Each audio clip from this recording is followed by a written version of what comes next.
नमस्कार, तुम्हा सर्वांचं पुन्हा एकदा स्वागत आहे संस्कृत टीचर या चॅनलमध्ये। संस्कृत टीचर हा चॅनल खास करून संस्कृत शिकणाऱ्या मुलांसाठी आणि त्यांच्या पॅरेंट्ससाठी बनवला आहे, जेणेकरून त्यांना संस्कृत भाषा शिकणं सहज आणि सोपं होईल। आज आपण बघतो इयत्ता 10वी, सब्जेक्ट आहे संस्कृत, इयर आहे 2023-24 आणि बोर्ड आहे महाराष्ट्र। पेज नंबर आज आपण 20 पाहणार आहोत। रम्य संस्कृत चालू आहे, व्यंजनांत हा टॉपिक चालू आहे। व्यंजनांत म्हणजेच काय? संस्कृतमधले असे शब्द जे व्यंजनाने अंत होणारे आहेत, म्हणजे असे शब्द ज्यांचा अंत हा व्यंजनाने होतो। व्यंजन म्हणजेच काय? तर कॉन्सोनंट म्हणजे क, ख, ग। याच्यावर आपला डिटेल व्हिडिओ ऑलरेडी झालेला आहे। 9वी मध्ये किंवा 8वी मध्ये आपण काही शब्द पाहिलेले जे स्वरांत होते। स्वरांत म्हणजे ज्यांचा अंत स्वरांनी होतो, म्हणजे देव मध्ये अ साऊंड आहे, अ म्हणजे स्वर, म्हणून त्यांना स्वरांत म्हटलेलं आहे। 9वी मध्ये आपण मरुत शब्द पाहिला होता। मरुत मध्ये शेवटी हलंत त दिसून येतो तुम्हाला, म्हणजेच अर्धा त आहे तो। त हे व्यंजन आहे, म्हणजेच मरुत हे व्यंजनांत आहे। म्हणजेच काय? तर 10वीला आपण नव्याने हा टॉपिक शिकत नाही आहोत। 9वीला ऑलरेडी हा टॉपिक आपला सुरू झालेला आहे, तोच पुढे 10वीत कंटिन्यू होतोय। आता याच्याबद्दलचा डिटेल व्हिडिओ आपण ऑलरेडी केलेला आहे, तो तुम्ही पहा, जेणेकरून तुमचं बॅकग्राऊंड जे आहे ते क्लिअर होईल। आणि भगवान टेबल म्हणजेच भगवतचा टेबल आणि श्रीमान म्हणजे श्रीमतचा टेबल ऑलरेडी आपण डिटेलमध्ये पाहिलेले आहेत गेल्या व्हिडिओमध्ये। ते इझिली कसे पाठ करायचे? तर मरुतचा टेबल जर तुमचा गेल्या वर्षीचा पाठ असेल, त्याला समोर ठेवून भगवतमध्ये काही चेंजेस होतात थोडेसे, ते फक्त लक्षात ठेवून आपल्याला ऑटोमॅटिकली भगवतचा टेबल पाठ होतो। आणि भगवतचा टेबल पाठ झाला की सेम आपण कॉपी पेस्ट करून श्रीमतचा टेबल बनवू शकतो। हे आपण मागच्या व्हिडिओमध्ये पाहिलं। आता या व्हिडिओमध्ये आपण काय पाहणार आहोत? तर पुढचा तक्ता। ठीक आहे, पुढचा तक्ता जो आहे तो तुमचा आहे शशींचा तक्ता। आता माझ्या पुस्तकामध्ये ह्या सगळ्या गोष्टी मी लिहून ठेवलेल्या आहेत, त्या सेम गोष्टी तुम्ही लिहू शकता तुमच्यासुद्धा पुस्तकामध्ये, जेणेकरून तुम्हाला पाठांतर करणं किंवा तो टेबल किंवा तक्ता समजणं सोपं होईल। आता शशीन हे जे लिहिलेलं आहे, त्या शशीनला मी स्टार का केलेला आहे? कारण हा टेबल तुम्हाला पाठ करायचा आहे। ज्या टेबलला मी स्टार केलेलं आहे, ज्या तक्त्यांना मी स्टार केलेलं आहे, ते महत्त्वाचे तक्ते परीक्षेत येतात आणि ते तुम्हाला पाठसुद्धा करायचे आहेत। तर शशीन हा जो तक्ता आहे त्याचा अर्थ काय होतो? शशीन या शब्दाचा अर्थ होतो चंद्र। चंद्राचा समानार्थी शब्द आहे शशीन। आणि शशीनला तुम्ही बाजूला बघाल तर तिथे इन्नंत असं लिहिलेलं आहे। काही मुलांना हा कळतच नाही की हा न आहे की हा त्र आहे, तर हा डबल न आहे, लक्षात ठेवा। त्र हा असा तुम्हाला दिसणार, तिथे त्याला असं गोल दिसणार नाही, इथे तुम्हाला गोल दिसतंय, म्हणजेच ते डबल न आहेत। ठीक आहे, सो शशीन हे इन्नंत विशेषण पुल्लिंग आहे। इन्नंत म्हणजेच काय? तर मी तुम्हाला गेल्या लेक्चरमध्ये पण सांगितलेलं, शशींचं शेवटचं जे अक्षर आहे ते न आहे आणि त्याच्या आधी शी आहे। शी म्हणजेच ईचा साऊंड आहे, म्हणून त्याला इन्नंत, नकारांत न म्हणतात त्याला इन्नंत म्हटलं जातं। सेम गोष्ट आपल्याला भावींच्या बाबतीत पण पाहायला मिळेल। भावींचा अर्थ होतो भाव, भावनामधला भाव। ओके, आता इथे पण एक गोष्ट समजून काय घ्यायची आपल्याला, की भावींमध्ये सुद्धा न च्या आधी वी आहे, म्हणजेच ईचा साऊंड आहे, म्हणून त्याला पण इन्नंत म्हटलंय। फक्त फरक असा आहे की शशीन हे पुल्लिंग आहे आणि भावीन हे नपुंसकलिंग आहे। ओके, आता जर तुम्ही मरुतचा टेबल, मी तुम्हाला गेल्या वेळेला पण भगवतच्या वेळेला म्हटलं होतं की मरुतचा टेबल तुम्ही पाठ करा, जेणेकरून काय होईल, तुम्हाला ते सोपं होईल। तर तीच गोष्ट मी इथे पण सांगते तुम्हाला, की जर तुम्ही मरुतचा टेबल पाठ केलात व्यवस्थित, तर त्याचा फायदा असा होईल तुम्हाला की तुम्ही शशींचा टेबलसुद्धा इझिली समजून घेऊ शकता। शशींचा टेबल वेगळा तुम्हाला पाठ करण्याची गरज नाही आहे। ओके, आता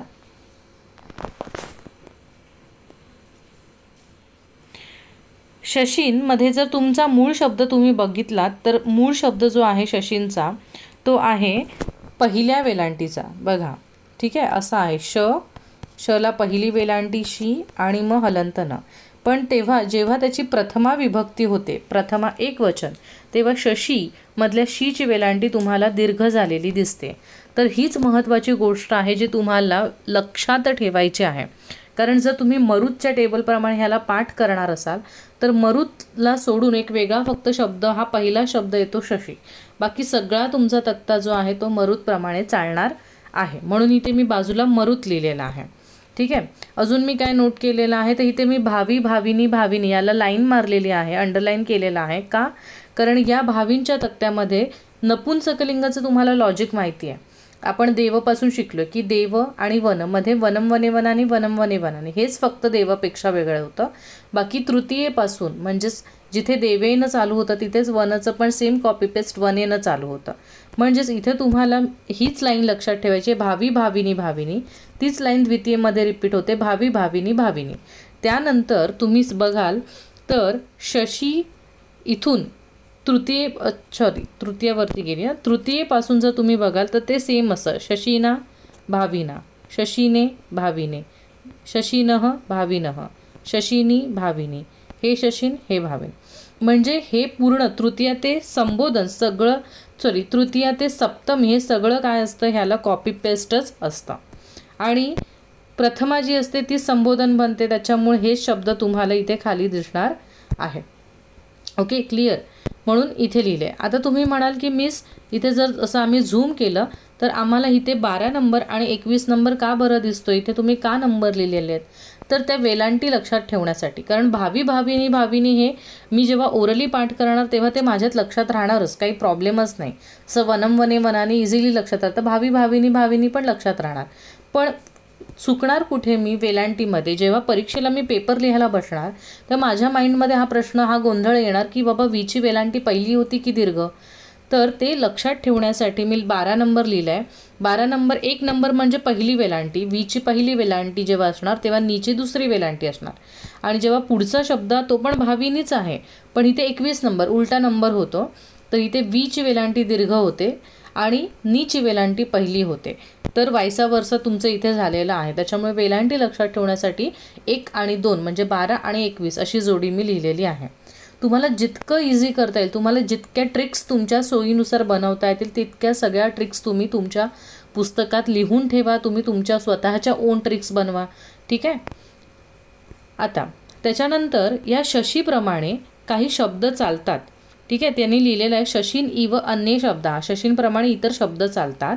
तर त्यांनी लिहिलेलंच ऑलरेडी शशीन म्हणजे पुल्लिंग शब्द म्हणजेच ॲम मस्क्युलाईन, म्हणून मी सगळीकडे काय लिहिलेलं आहे ॲम आहेत, कारण म्हणजे सगळेच पुल्लिंग शब्द आहेत. भावींप्रमाणे कोणताही शब्द त्यांनी ह्याच्यातला दिलेला नाही आहे. इथे मुलं मला कधी कधी विचारतात मी भावींप्रमाणे चालणारा कोणता शब्द आहे, तर त्यांनी कोणता शब्द दिलेला नाही, सगळे पुल्लिंग दिलेले आहेत.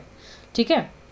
आता स्वामीन शब्द आहे, स्वामीन म्हणजे तुम्हाला माहिती आहे. आता बघा, आता नीट व्यवस्थित समजून घ्या एक गोष्ट की जेव्हा टेबल शशीन होता तेव्हा शशी झालं. ठीक आहे. तर जेव्हा टेबल स्वामी नसेल तेव्हा प्रथमा विभक्ती काय होणार, स्वामी. जर प्राणीन टेबल असेल तर प्रथमा विभक्ती काय होणार, प्राणी. विद्यार्थी नसेल तर काय होणार, विद्यार्थी. शाखी नसेल तेव्हा काय होणार, शाखी. शाखी म्हणजेच काय, फांदी. ठीक आहे. त्याच्यानंतर योगिन, जेव्हा शब्द येणार योगिन तेव्हा काय बनणार, योगी. ठीक आहे. त्याच्यानंतर काय आहे, शाखींचं सांगितलं ना, शाखीन म्हणजे फांदी, ब्रँचेस लिहिलं पण आहे. संन्यासीन शब्द असेल तर त्याची प्रथमा विभक्ती होणार संन्यासी. वाजिनचं प्रथमा विभक्ती होणार वाजी. वाजी म्हणजे घोडा. ठीक आहे, लक्षात ठेवा, वाजिन म्हणजे घोडा, हॉर्स. आणि श्रेष्ठीन, श्रेष्ठीन म्हणजे श्रीमंत माणूस, ज्याला इंग्लिशमध्ये आपण रिच मॅन म्हणतो, तर त्याचं प्रथमा एकवचन होणार श्रेष्ठी. श्रेष्ठी हा शब्द तुम्हाला पुढच्या धड्यात पाहायला मिळणार आहे. पुढचा धडा म्हणजेच कोणता, गौतम बुद्धांचा अमूल्यम कमलम हा जो धडा आहे त्याच्यामध्ये श्रेष्ठी हा शब्द येतो. श्रेष्ठी म्हणजे श्रीमंत माणूस. ठीक आहे. तर हे सगळे अर्थ मी इथे लिहिलेले आहेत आणि हा तक्ता तुम्हाला व्यवस्थित इथे दिसतोय. आता आपण डिटेल स्टडी करूया पुढे. परत मी मरुतचा तक्ता बाजूला लावला का, तर तुम्हाला परत ती गोष्ट समजावी की मरुतचा तक्ता आणि शशींचा तक्ता किती सिमिलर आहे. जर तुम्ही गेल्या वर्षी मरुतचा तक्ता केला असाल आणि तर तुमचा खूप फायदा आहे, केला नसाल तर तो करा, कारण तो गरजेचा आहे. परीक्षेला तुम्हाला असं नाही की तुम्ही 10वीत आता तुम्हाला 9वीचा तक्ता विचारणार नाही, ते सगळे तक्ते विचारणार, 8वीचा पण विचारणार. त्याच्यामुळे मरुतचा तक्ता करा. काही जणांचं असं असेल की मरूतचा तक्ता केलेला मीच पण आता विसरलो, तर रिवाईज करा मरूतचा तक्ता. त्याच्यामुळे तुमचं ते रिव्हिजन पटकन होईल, कारण ऑलरेडी तुम्ही पाठ केलेला आहे गेल्या वर्षी. आणि त्यानुसार मग शशींचा टेबल बघायला सुरुवात करा, ऑब्झर्वेशन करा. मग तुम्हाला असं वाटेल अरे किती सोपं आहे, मरूतसारखंच तर शशीन बनवायचं, कशाला वेगळा शशीन पाठ करायचा. ओके.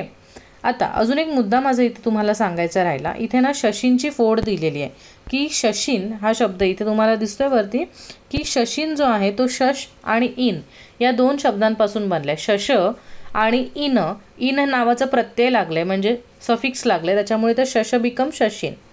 आता इन प्रत्यय पण स्वामित्वच दाखवतं, जसं वरचं भगवान आणि श्रीमान दाखवत होतं त्याचप्रमाणे. आता शश म्हणजे तुम्हाला माहिती आहे, तुम्ही 8वीमध्ये प्राण्यांची पक्ष्यांची नावं केलेली आहेत चित्रपट कोशात. तर शश म्हणजे आपण काय वाचलेलं आठवत आहे कोणाला? शश म्हणजे शशकः, शशक म्हणजे एकच झालं, शश नाम शशक, शश म्हणजे ससा. तुम्ही त्याला शशही म्हणू शकता, शशकही म्हणू शकता. तर मग तुम्ही विचार कराल की मिस चंद्राचा, शशीन म्हणजे तुम्ही आम्हाला चंद्र सांगितलं, चंद्र आणि सशाचा काय संबंध, चंद्र आणि रॅबिटचा संबंध काय? तर संबंध आहे, सांगते. शशः यस्य अंके अस्ति सह शशीही, त्यांनी तो फोड करून दिलेला आहे शब्द. शशः म्हणजे ससा, यस्य म्हणजे ज्याच्या, अंके म्हणजे 1 2 3 4 मधले अंक नाही, अंक म्हणजे मांडी, थाय. ओके. ससा ज्याच्या मांडीवर असतो तो शशी, म्हणजे असं मानलं जातं पौराणिक कथांमध्ये की चंद्राच्या मांडीवर एक व्हाईट कलरचा ससा असतो आणि त्याच्यामुळे, त्या सशामुळे त्या चंद्राचं नाव शशीन असं पडलेलं आहे आणि त्याच्या बायकोचं नाव शशिनी पडलेलं आहे. ठीक आहे. इवन तुम्ही कार्टून्स बघत असाल तर कार्टून्समध्ये सुद्धा कधी कधी बघा चंद्र दाखवतात, मून दाखवतात आणि त्याच्यामध्ये रॅबिट फेस दाखवतात. आणि असं भरपूर कार्टून्समध्ये पण आहे, चायनीज मायथॉलॉजीमध्ये पण आहे की लुना, तिथे चंद्र फिमेल आहे, ती एक वेगळी गोष्ट आहे, आणि तिथे सुद्धा रॅबिट्स असतात. तर असं तुम्हाला भरपूर कार्टून्समध्ये बघायला मिळेल. तर तीच गोष्ट जी आहे ती इथे आहे आणि म्हणून चंद्राला आपण शशीन म्हणतो, कारण असं म्हटलं जातं की चंद्राच्या मांडीवर ससा असतो. ठीक आहे, क्लिअर. आणि मला हे तुम्हाला शिकवता आताच आठवलं की मी कार्टून खूप बघते, आय लव्ह कार्टून. आणि त्याच्यामध्ये डोरेमॉन हे कार्टून मी बघत होते आणि डोरेमॉन बघताना मला एक एपिसोड आठवला या तुम्हाला शिकवता आताच, की जो नोबिता असतो तो चंद्रावर जातो एनिवे डोअरमधून आणि तो म्हणतो की त्यांनी वाचलेलं असतं की चंद्रावर काय असतात, रॅबिट्स असतात. आणि त्याचे टीचर्स आणि मित्र म्हणतात नाही तू वेडा आहेस का, it is a mythology, it is a fake news. आणि नोबिता खूप हे होतो एकदम, नाही असं कसं, फेक नाही, मला आय बिलीव्ह की मला विश्वास आहे चंद्रावर ससे असतात. आणि मग तो डोरेमॉनसोबत जातो, चंद्र फिरतो वगैरे आणि त्याला एक सुद्धा ससा सापडत नाही. आणि त्याच्यानंतर मग तो खूप उदास होतो आणि मग डोरेमॉन ऑलवेज देअर फॉर, त्याच्यामुळे डोरेमॉन म्हणतो ठीक आहे आपण एक काम करूया, आपण ना क्लेचा ससा बनवूया, तो जिवंत करूया आणि ते ससे जे आहे ते त्यांचं रिप्रोडक्शन करून भरपूर ससे चंद्रावर बनवतील आणि नंतर आपण जियानला वगैरे आणूया, शिजुकाला वगैरे, आणि दाखवूया की चंद्रावर रिअलमध्ये ससे आहेत. सो हे कार्टूनसुद्धा बनले ते या कॉन्सेप्टवर बनलेले की चंद्रावर ससे आहेत, म्हणजे चंद्राच्या मांडीवर ससा आहे असं आपल्या हिंदू ह्याच्यामध्ये आहे. ठीक आहे. सो खूप वेळ घेतला या गोष्टीमध्ये, पण मला तुम्हाला हे दाखवायचं होतं की हे भरपूर कार्टून्समध्ये पण दाखवलेलं आहे. ठीक आहे. सो आपण पुन्हा येऊया अभ्यासाकडे. आता मरूतचा टेबल मी समोर ठेवलेला आहे आणि ते शशींचा टेबल त्याच्या बाजूला सायमल्टेनियसली लावलेला आहे. आता फक्त पहिला शब्द मरूत आहे, तर इथे शशीन न घेता आपण शशी दीर्घ ई घेतलेला आहे. हे फक्त एकदम डोकं लावून व्यवस्थित लक्षात ठेवायचं आहे, हा पहिला शब्द. बाकी जर तुम्ही बघाल तर मरुतम शशीनम, मरुता शशीना, मरुते शशीने, मरुतः मरुतः, शशीनः शशीनः, मरुती शशीनी, हे मरुत. तर आता बघा हे मरुत म्हटल्यावर तिथे हे शशी नाही आलं, हेच इथे कॉपी कधीच होत नाही, लक्षात ठेवा. हा जो मूळ शब्द शशीन त्यालाच हाक मारलेली आहे हे शशीन. म्हणजे तुम्हाला शशी हा पहिला शब्द आणि खालचा शब्द हे दोन शब्द लक्षात ठेवायचे आहेत. आता मिडलमध्ये येऊया, द्विवचन. दोन्ही ठिकाणी मरुतव, दोन्ही ठिकाणी शशीनव, तिन्ही ठिकाणी मरुद्भ्याम, तिन्ही ठिकाणी शशीभ्याम. ठीक आहे.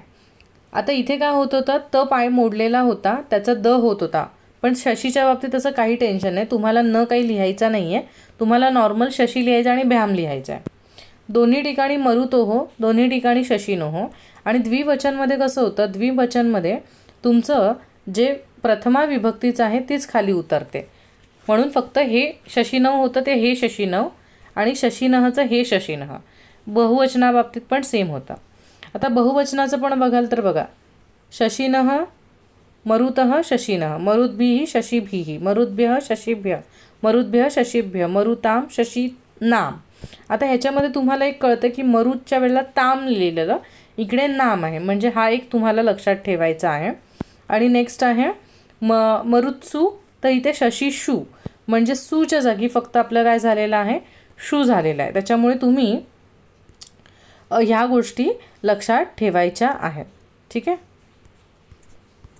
म्हणजे तुम्ही इकडे जेव्हा अंडरलाईन करताय, एक काम करा, तुम्ही इथे अंडरलाईन करताय, इथे पण खाली करा लक्षात राहायला. आणि शशीशूला आणि शशीनामला सुद्धा अंडरलाईन करून ठेवा. कारण वरती काय होत होतं, मरुतच्या वेळेला मरुताम म्हणजे तला काना ताम होत होतं. आणि वरचं तुम्ही भगवतचा पण टेबल बघाल तर त्याच्यामध्ये सुद्धा काय होत होतं, ताम होत होतं. त्याच्यामुळे काही प्रॉब्लेम येत नव्हता आणि सूच येत होतं, म्हणून भगवत सू. पण इथे फक्त तेवढा फरक आहे की जेव्हा शशींचा टेबल मी इथे लावलेला आहे तेव्हा एक गोष्ट काय नोटीस केली की मरुताम होतं तर शशी ताम नाही होत, शशी नाम होतं. आणि मरुत्सूच्या जागी शशीचू नाही होत, शशीशू होतं, षटकोनातला श होतो. तर या गोष्टी फक्त तुम्हाला लक्षात ठेवायच्यात. म्हणजेच काय, जे वेगळं आहे, वेगळेपण आहे शशीचं, तेवढं फक्त तुम्हाला लक्षात ठेवायचं आहे. बाकी तुम्ही व्यवस्थित काय करू शकता, मरुतला कॉपी करू शकता शशीसाठी. ठीक आहे. आता शशी समजा आता तुमचं मी कन्सिडर करते, शशी टेबल तुमचा झालेला आहे. आता भावींवर येऊया. तर भावींवर मी तुम्हाला आधीच वरतीच ट्रिक सांगितलं की भावी भाविनी भाविनी, भावी भाविनी भाविनी, एवढंच तुम्हाला काय ते पाठ करायचं. म्हणजे एकच लाईन आहे ती एकदा, ती 3 वेळा रिपीट होते बघा. इकडे इकडे प्रथमा द्वितीयमध्ये तर होतेच, आणि ती खाली कशात होते, इथे होते संबोधनमध्ये. तुम्ही म्हणाल मी संबोधनमध्ये कुठे, संबोधनमध्ये हे भावी नाही, पण नाही, स्लॅशमध्ये बघा फक्त भावी दिले, म्हणजे हा वरचा, आणि हा भावी भावी तसंच आहे, फक्त हे लावलेलं आहे आधी. त्याच्यामुळे नपुंसकलिंगामध्ये नेहमी लक्षात ठेवायचं की प्रथमा जी आहे, प्रथमा द्वितीय आणि संबोधन हे सेम असतं कधीही. आणि राहिला प्रश्न तृतीयेपासूनचा, तर तृतीयेपासून सेम शशीना भाविना, शशीने भाविने, शशीन भाविन, शशीनह भाविन, शशीनी भाविनी, हे शशीन हे भाविन, म्हणजे सेम कॉपी. म्हणजे तुम्हाला सांगा, मला आता तुम्हीच सांगा, तुम्हाला भाविन वेगळा करायची गरज आहे का? नाही.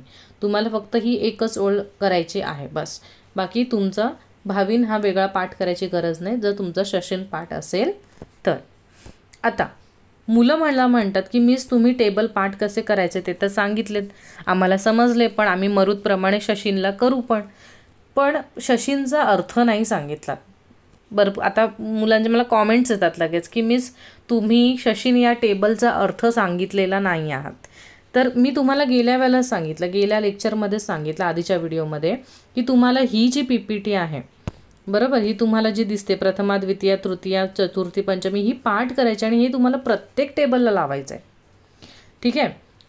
प्रथमाला काहीच लागत नाही प्रत्यय, द्वितीयेला ला लागतो, तृतीयेला ने लागतं, चतुर्थीला साठी लागतं, पंचमीला पासून लागतं, षष्ठीला चाचीचे, सप्तमीला त. आता ह्याच्यावरून याच गोष्टीवरून हे पान लक्षात ठेवून मी शशीच्या टेबलचा पूर्ण अर्थ सांगू शकते. कसा बघा, काय म्हटलं मी, पहिल्या ह्याच्यात काहीच लागत नाही, त्याच्यामुळे शशी म्हणजेच एक चंद्र, 2 चंद्र, अनेक चंद्र. हां, आता इथे मुलं परत मला विचारतात की मिस अनेक चंद्र कसं काय म्हटलात तुम्ही, चंद्र तर एकच असतो. तर बघा, नीट लक्षात ठेवा, मी वरतीच तुम्हाला काय शिकवलं की शशी याप्रमाणे इतर वेगळे शब्द पण चालतात. आता शशी म्हणजे चंद्र 1, 2, 3, म्हणजे आपण शशी एक चंद्र, 2 चंद्र आणि अनेक चंद्र, हे आपल्याला बरोबर वाटत नाही, जुळत नाही हे वाक्य बरोबर, कारण आपण पृथ्वीवर राहतो, आपल्याला एका चंद्राची सवय आहे. पण त्याच तक्त्याप्रमाणे स्वामी पण शब्द चालतो. मग स्वामी जर मी ते शशीप्रमाणे स्वामी चालवलं असता तर स्वामी, स्वामिनौ, स्वामिनः, प्रथमा असं घेतलं असतं की नाही. आणि स्वामी एक स्वामी म्हणजे एक मालक, 2 स्वामी, स्वामिनौ, आणि अनेक स्वामी, स्वामिनः असं झालं असतं की नाही. ठीक आहे. म्हणून कधीही लक्षात ठेवा की तुम्हाला जो तक्ता दिला तो तक्ता तुमच्यासाठी आता चंद्र हा माझ्यासाठी एक आहे म्हणून मला प्रत्येक वेळेला एकवचनच योग्य वाटणार त्या चंद्राचं, पण याचा अर्थ असा होत नाही की मी द्विवचन आणि बहुवचन बनवणार नाही, मला ते बनवावंच लागणार, भले मी ते वापरून किंवा नको वापरू ते. कळलं? तर ही गोष्ट आहे. आता मी समजा स्वामींनी नाही घेतला, प्राणी शब्द घेतला, तर प्राणी एक प्राणी, दोन प्राणी, अनेक प्राणी असू शकतं. विद्यार्थीन घेतला तर एक विद्यार्थी, दुसरा दोन विद्यार्थी, अनेक विद्यार्थी असू शकतं. तर चंद्राच्या बाबतीत लागू होत नाही द्विवचन बहुवचन, म्हणून ते लिहायचंच नाही. हे अजिबात योग्य नाही, हे चुकीचं आहे. ठीक आहे, त्याच्यामुळे नीट लक्षात ठेवा ती गोष्ट. आता मी तुम्हाला वरती जे सांगितलं की प्रथमाला काही लागलं नाही म्हणून काय केलं आपण, एक चंद्र, दोन चंद्र, अनेक चंद्र. द्वितीयेला काय आहे, ला कसा लावणार तुम्ही, तर इथे बघा, शशीनम म्हणजे एका चंद्राला, शशीनव म्हणजे दोन चंद्रांना, आणि शशीनह अनेक चंद्रांना. ठीक आहे. आणि तृतीयेमध्ये मी तुम्हाला काय सांगितलं, एंडिंगला ने लावा, ने. मग शशीना म्हणजे एका चंद्रांनी, शशीभ्या म्हणजे दोन चंद्रांनी, शशीभिः म्हणजे अनेक चंद्रांनी. त्याच्यानंतर चतुर्थीमध्ये मी तुम्हाला काय सांगितलेलं, साठी लक्षात ठेवा, साठी. बरोबर. सो शशीने याचा अर्थ एका चंद्रासाठी, शशीभ्याम दोन चंद्रांसाठी, शशीभ्य अनेक चंद्रांसाठी. त्याच्यानंतर पंचमी विभक्ती म्हणजेच पासून, शशीनः म्हणजे एका चंद्रापासून, शशीभ्याम दोन चंद्रांपासून, शशीभ्य अनेक चंद्रांपासून. त्याच्यानंतर षष्ठी विभक्ती, षष्ठी म्हणजेच काय, तुम्ही चा घ्या, ची घ्या, चे घ्या, काही वर्ड घ्या. तर शशीनः एका चंद्राचा किंवा एका चंद्राची, कोर असेल आपण तर चंद्राची कोर म्हणतो, चंद्राचा प्रकाश म्हणतो, चंद्राचं चांदणं म्हणतो, तर असं काही चा, ची, चे काही वापरा. सो शशीनः म्हणजे चंद्राचा, शशीनोह म्हणजे दोन चंद्रांचा, आणि शशीना म्हणजे अनेक चंद्रांचा. त्याच्यानंतर सप्तमीमध्ये मी तुम्हाला लक्षात काय ठेवायला सांगितलेलं, तर शशीनी याचा अर्थ होतो एका चंद्रात. आपण म्हणतो ना एका चंद्रात अनेक डाग आहेत, सो चंद्रात. शशीनोह दोन चंद्रांमध्ये, शशीशू म्हणजे अनेक चंद्रांमध्ये. आणि नंतर हाक मारताना एका चंद्राला जर तुम्ही हाक मारताय तर हे शशीन, दोन चंद्रांना हाक मारताय तर हे शशीनव, आणि अनेक चंद्रांना हाक मारताय हे शशीनः. क्लिअर? कळलेलं आहे तुम्हाला? सो अशा प्रकारे तुम्ही शशींचा अर्थ समजून घेऊ शकता. आता भावींचं काही वेगळा होणार आहे का? भावींचं पण तेच, एक भाव, दोन भाव, अनेक भाव. ठीक आहे. भाव म्हणजे भाऊ नाही, इट इज नॉट ब्रदर. भाव मीन्स फिलिंग. ओके. हां. सो तसं आहे तिथे, एक भाव, दोन भाव, अनेक भाव. नंतरला एका भावाला दोन भावांना, अनेक भावांना. ते आता बोलताना भाव होतं आहे मराठीमध्ये, पण भावना मधला भाव आहे तो. ठीक आहे. सो प्रत्येक वेळेला अर्थ तुम्हाला काही करायची गरज नाही. परीक्षेला तुम्हाला कोणी अर्थ विचारणार नाही आहे, परीक्षेला तुम्हाला तक्ते पूर्ण करा येणार आहेत, त्याच्यामुळे तक्ते पाठ करण्यावर तुम्ही भर द्या. आणि सुरुवातीपासून जर तुम्ही तक्ते पाठ केलेत तर तुमचं लोड कमी होईल आणि मार्क तुम्हाला व्यवस्थित मिळतील पेपरमध्ये. ठीक आहे. सो अशा प्रकारे मी इथे व्हिडिओ स्टॉप करते या पॉईंटवर, आणि पुढचं जे पेज आहे ते नेक्स्ट व्हिडिओमध्ये मी तुम्हाला देईन, कारण एकाच व्हिडिओमध्ये खूप बनवून व्हिडिओ खूप लेंदी होते आणि माझ्याकडे सुद्धा तितका 1 तासाचा वेळ नसतो की 1 तास पूर्ण घेऊन ती लॉंग व्हिडिओ बनवेन, आणि तुम्हालाही कंटाळा येतो. त्याच्यामुळे मी म्हटलं की एक तक्ता जसं कारण भाषा अभ्यासामध्ये, भाषासूत्रामध्ये खूप तक्ते येतात, त्याच्यामुळे खूप लेंदी होणार व्हिडिओ आणि कंटाळवाणी होणार, म्हणून मी ब्रेकमध्ये काय करते, व्हिडिओ बनवण्याचा प्रयत्न करते. ओके. सो इन्फॉर्मेशन म्हणून नेहमीचंच आपलं ऑनलाईन क्लासेस मी घेते, ट्युशन्स झूम ॲपवर. त्याच्यासाठी तुम्ही मला मेल करू शकता, rajaramsonali1994@gmail.com. कोण अप्लाय करू शकतं क्लाससाठी, तर 8वी ते 10वीमधला कुठलाही स्टुडंट जो महाराष्ट्र बोर्डचा आहे तो अप्लाय करू शकतो. आणि कंपल्सरी सगळ्या मुलांनी क्लास लावलाच पाहिजे का ऑनलाईन? मी यूट्यूबवर कमी शिकवते आवडीने आणि क्लासमध्ये जास्त आवडीने शिकवते असं आहे का? तर अजिबात नाही. कंपल्सरी क्लास लावण्याची काहीही गरज नाही. जितक्या आपुलकीने मी यूट्यूबवर शिकवते तितक्याच आपुलकीने मी क्लासमध्ये शिकवते. जिथे क्लासमध्ये जेवढं मनाने शिकवते तेवढंच मी यूट्यूबवर पण शिकवते. दोघांमध्ये फरक काय असतो फक्त, की तुमचे लगेच डाऊट तुम्हाला यूट्यूबवर मला लगेच नाही विचारतात इन्स्टंट, आणि ऑनलाईन क्लासमध्ये ते लगेच विचारतात. एवढाच फक्त तो फरक आहे. ठीक आहे. आणि ऑनलाईन क्लास आहेत ते पेड क्लासेस आहेत, म्हणजे त्याची फीज आहे. ठीक आहे. कारण मी तिथे प्रत्येक दिवशी प्रेझेंट राहते आणि प्रत्येक दिवशी माझ्या वेळातला वेळ काढून मी शिकवते, त्याच्यामुळे ते चार्जेबल आहे. ठीक आहे. आणि संस्कृत जे प्रेमी आहेत त्यांचे जे वयस्कर आहेत मोठे आहेत त्यांना जर संस्कृत भाषा शिकायची आहे तर वेळ असला तर मी त्यांना नक्की त्यांचेसुद्धा क्लासेस घेते इंडिव्हिज्युअल. आता राहिला मुद्दा फीजचा की फीज किती घेता मिस, असे भरपूर मला क्वेश्चन्स मुलं विचारतात आणि पॅरेंट्ससुद्धा विचारतात. त्याच्यामुळे 10वीचा क्लास जो असतो माझा, आत्ताचं माझं करंटचं सांगते मी, 10वीची ऑनलाईन क्लासची माझी जी बॅच आहे ती आहे सोमवारी आणि मंगळवारी. वेळ आहे त्याची 8 ते 9:30 आणि त्याची फी आहे एका महिन्याची 1000 रुपये. म्हणजे दर महिन्याला 1000 रुपये भरायचे आहेत. कधीपर्यंत तर डिसेंबरपर्यंत, जास्तीत जास्त जानेवारीपर्यंत. डिसेंबरपर्यंत most of the portion cover होतं, कारण जानेवारीमध्ये तुमच्या शाळेच्या प्रिलियम चालू होतात.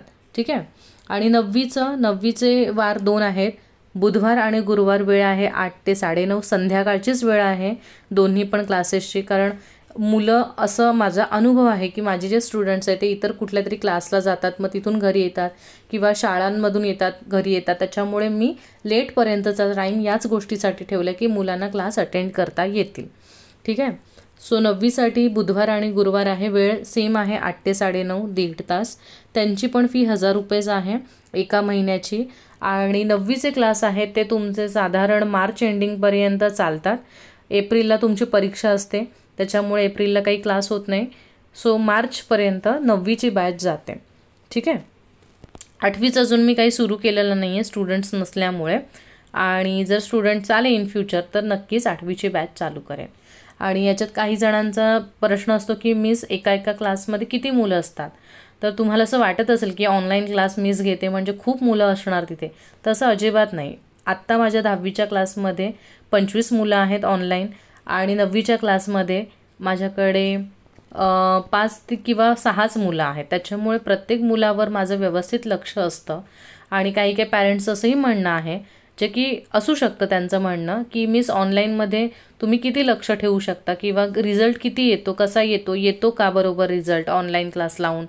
आणि तर मी तुम्हाला सांगते बघा, ऑनलाईन क्लास नाही, 2 वे प्रोसेस आहे. म्हणजे इथे मुलगा पण ऑनेस्ट असला पाहिजे, स्टुडंट पण ऑनेस्ट असला पाहिजे, आणि पॅरेंट्सने पूर्णपणे जबाबदारी मिसवर टाकणं हे काही योग्य नाही आहे.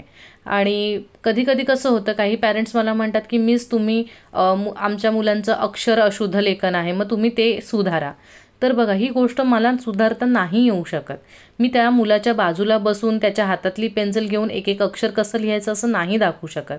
ठीक आहे. तर अक्षर सुधारणं किंवा अशुद्ध लेखन शुद्ध करणं हे तुमच्या मुलाचं सुरुवातीपासून झालं पाहिजे, 5वीपासून झालं पाहिजे. त्याचं वाचन, त्याचं लेखन, ह्या गोष्टी कमी वयातच सुरू झाल्या पाहिजेत. आणि ते पॅरेंट्स, ॲज अ पॅरेंट्स म्हणून तुमचं ते काम आहे की माझा मुलगा काय लिहितोय हे मी बघणं. आणि जर चुकीचं लिहित असेल तर तुम्ही ॲज अ पॅरेंट्स म्हणून त्याला बसवून ती गोष्ट लिहून घेऊ शकता.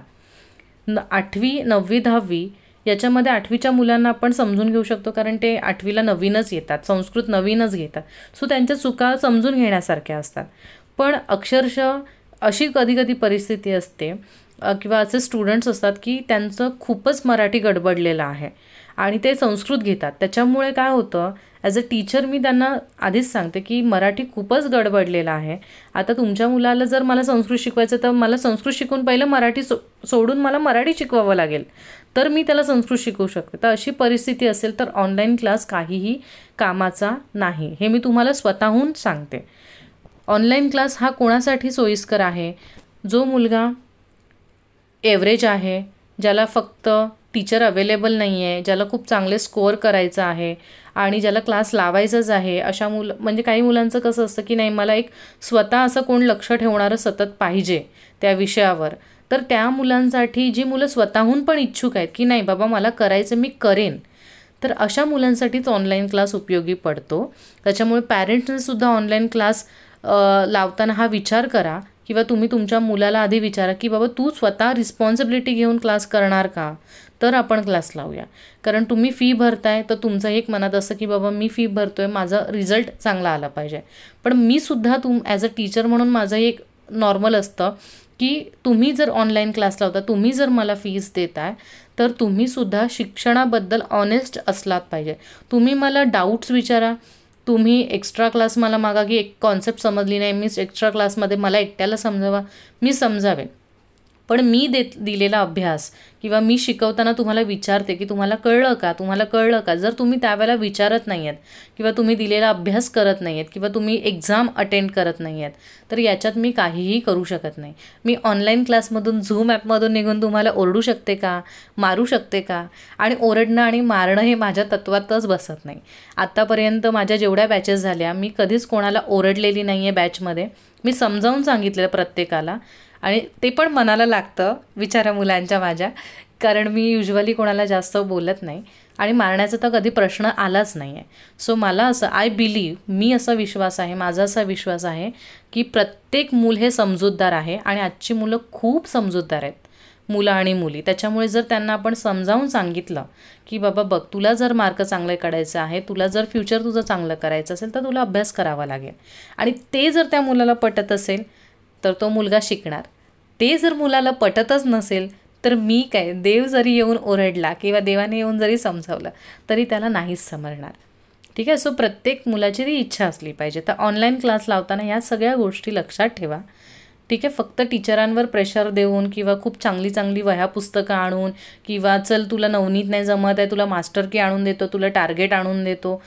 खूप चांगली चांगली पुस्तकं मार्केटमध्ये आहेत, पण सगळ्यात महत्त्वाचं काय, मुलाने अभ्यास करणं. माझ्या पूर्ण या जर्नीमध्ये यूट्यूबच्या मला असे कितीतरी स्टुडंट मिळालेले आहेत, तुम्हाला मी खरं सांगायला गेली तर, की जे ग्रामीण भागातून अभ्यास करतायत आणि जे मेल थ्रू मला कनेक्ट होतात, त्यांच्याकडे बिचाऱ्यांकडे गाईडसुद्धा नसतं, मी खरंच सांगते. आणि त्यांच्या शाळेत संस्कृतचे शिक्षकसुद्धा नसतात. येतात, 2 महिने शिकवतात, निघून जातात. ती मुलं माझ्याकडे मेलमधून कॉन्टॅक्ट करून मला म्हणतात की मिस तुमच्याकडे गाईडची PDF असेल किंवा तुमच्याकडे काही नोट्स असतील आम्हाला सेंड करा. आमच्या तालुक्यामध्ये आम्हाला खूप तालुक्यात जावं लागतं पुस्तकं आणण्यासाठी आणि आम्हाला मिळतसुद्धा नाही, स्टॉक संपतो लगेच. तर अशा परिस्थितीतसुद्धा ती मुलं इतके छान मार्क्स काढतात फक्त माझी जराशी हेल्प घेऊन. का तर तिथे त्यांची इच्छाशक्ती असते. म्हणून माझं पॅरेंट्सना पण म्हणणं आहे की तुमच्या मुलाला तुम्ही जे काही देता ते त्याची जेवढी गरज आहे तेवढेच द्या. कधी कधी मी असे सुद्धा पॅरेंट्स बघितलेले आहेत की एकच संस्कृतचा विषय, त्याच्यासाठी नवनीतचं गाईड पण आणून ठेवतात, त्याच्यासाठी इतर 2 प्रकाशनाची गाईडसुद्धा आणून ठेवतात की तू ह्याच्यातलं पण वाच, तू ह्याच्यातलं पण वाच आणि तू ह्याच्यातलं पण वाच, जे इझी पडतंय ते वाच. तर असं करू नका. हल्ली पुस्तकांची प्राईससुद्धा खूप वाढलेली आहे. तर ह्या सगळ्या गोष्टी आहेत. तुम्ही स्वतःचं मन मारता, मला माहिती आहे, आणि मुलांसाठी पुस्तकं आणून देता, पण त्याची गरज नाही आहे. तुमच्या मुलाला तुम्ही समजावून सांगितलं की बाबा आपल्याकडे हे एक पुस्तक आहे, यातूनच आपल्याला अभ्यास करायचा आहे, तर तुमच्या मुलालासुद्धा ते कळणार. ओके. सो या सगळ्या गोष्टी आहेत आणि ह्या मी एक्सपिरियन्समधूनच बोलते, कारण मी हे सगळीकडे बघितलेलं आहे आणि त्याच्यामुळे आय होप तुम्हाला कळेल मला काय म्हणायचं आहे ते. आणि काही चुकीचं बोलली असेल, कोणत्या पालकांच्या जर काय म्हणतात भावना दुखावल्या गेल्या असतील तर मला खरंच असं काही करायचं नाही आहे. मला प्रत्येक पॅरेंट्सबद्दल आणि स्टुडंटबद्दल खूप जिव्हाळा आहे, खूप रिस्पेक्ट आहे. फक्त ज्या मला गोष्टी जेन्युअनली जाणवल्या त्या मी तुमच्याबरोबर आज शेअर केला. आणि थँक्यू सो मच ऐकल्याबद्दल. पुन्हा एकदा मेल ID दाखवते, जेणेकरून काही जण मला म्हणतात मेल दिसत नाही तुमचा मेल ID, तर मी पुन्हा शो करते. आणि thank you so much for loving me, supporting me. व्हिडिओला लाईक करायला विसरू नका माझं संभाषण ऐकल्यावर, आणि शेअर करा इतर जणांबरोबर जेणेकरून त्यांनासुद्धा फायदा होईल. आणि चॅनलला सबस्क्राईब करायला विसरू नका, कारण आपल्याला लवकरात लवकर पोचायचं एका माइलस्टोनवर. त्याच्यामुळे पटापट सगळ्यांनी सबस्क्राईब करा, कारण ते फ्री ऑफ कॉस्ट आहे. आणि धन्यवाद. भेटूया नवीन व्हिडिओसोबत. तोपर्यंत खरंच मनपूर्वक धन्यवाद.